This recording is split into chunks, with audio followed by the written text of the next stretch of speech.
Nous sommes le 12 décembre 2009, il est 3h17 du matin. Au cœur de l'Antarctique, dans un laboratoire enfoui sous des kilomètres de glace, une équipe de scientifiques fait une découverte qui va bouleverser l'histoire de l'humanité. En analysant un échantillon prélevé à plus de 3700 mètres de profondeur, ils isolent un organisme inconnu, un virus emprisonné dans la glace depuis plus de 14 000 ans. Ils le baptisent Prométhée. À ce moment précis, personne ne se doute que ce nom mythique annonce une transformation radicale pour notre espèce. L'Organisation météorologique mondiale classe immédiatement cet organisme au niveau de danger le plus élevé, mais le public, lui, n'en saura rien. Le docteur Ivan Petrov, le seul survivant de cette expédition, témoignera plus tard, le visage dissimulé.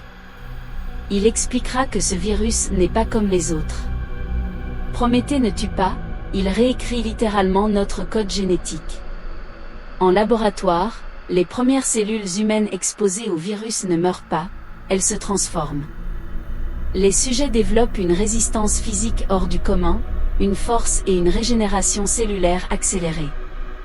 Mais il y a autre chose, quelque chose de plus inquiétant, que le docteur Petrov qualifie de monstrueux. 15 ans plus tard, en 2024, le silence est rompu. Des cas de mutations humaines inexpliquées éclatent aux quatre coins du globe. Des individus dotés de capacités surhumaines apparaissent, semant la panique et l'incompréhension. La vérité, c'est que les gouvernements savaient. Depuis 2010, des documents déclassifiés du Pentagone et de l'OMM prouvent qu'ils ont étudié Prométhée en secret. Des bases ultra sécurisées, comme celle de Dugway Proving Ground dans l'Utah, ont été construites spécifiquement pour mener des expériences sur le virus. Pourquoi un tel secret ?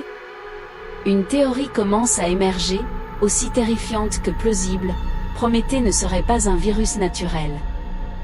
Il pourrait s'agir d'une technologie biologique ancienne, une arme conçue il y a des millénaires.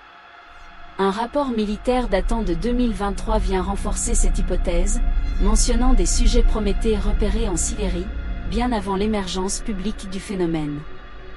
Alors que l'humanité découvre avec effroi ces nouveaux êtres, ces Prométhéens, la question n'est plus de savoir comment le virus est apparu, mais qui l'a créé et dans quel but.